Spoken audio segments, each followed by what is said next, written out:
Well, Keith, just to get our listeners up to speed, can you share more about the avian influenza situation found in dairy cattle? Sure. And thanks for the opportunity. It's always great to talk with you. So last Friday, we had a new federal order. So it's the second federal order from May 5th of this year. And really that order came in because we were continuing to see spread throughout the United States, mainly in the West. So California is having a lot of problems right now with infection and affected herds. So this new federal order, we knew that it was coming for about a month, and it just shows how complex it is, and why it takes so long. Because the USDA announced end of October, early November.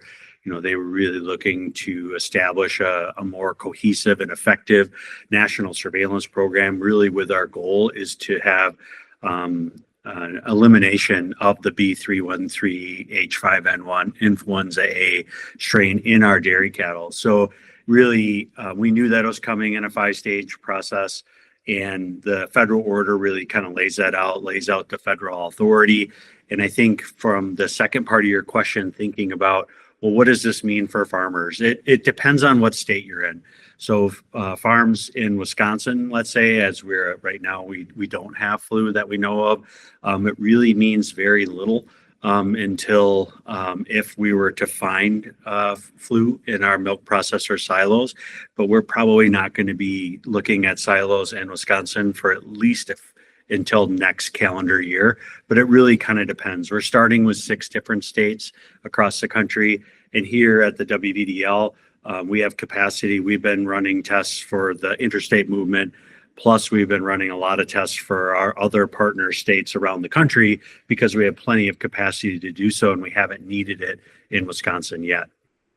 Right. So if I'm hearing you correctly, Wisconsin won't be starting to test unless we are required to. Let's say that we are required to. What is that going to look like?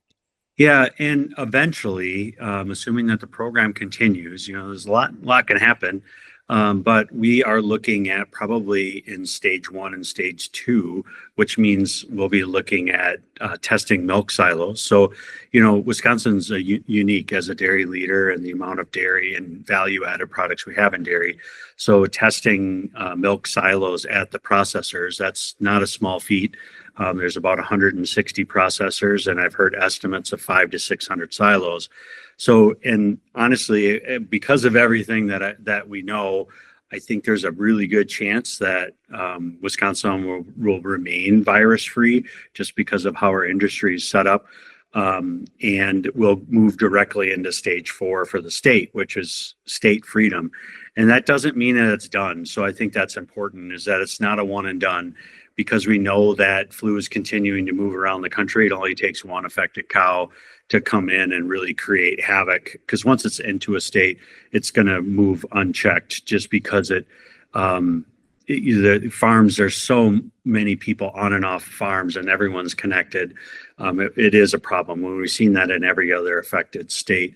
But then realistically, for farmers, we would continue a disease-free status, and then we'd still be subject to the May 5th federal order of testing lactating cows before interstate movement. But other than that, we'll maintain kind of some surveillance at a much less frequent interval, because we know animals are moving. We still see H5N1 moving around in our migratory wildfowl. Although this particular strain seems to have died out, we don't see it anymore. But we know that we can affect cows with any H5N1 strain. So it will be important to look for the foreseeable future, just because of the global spread of this virus.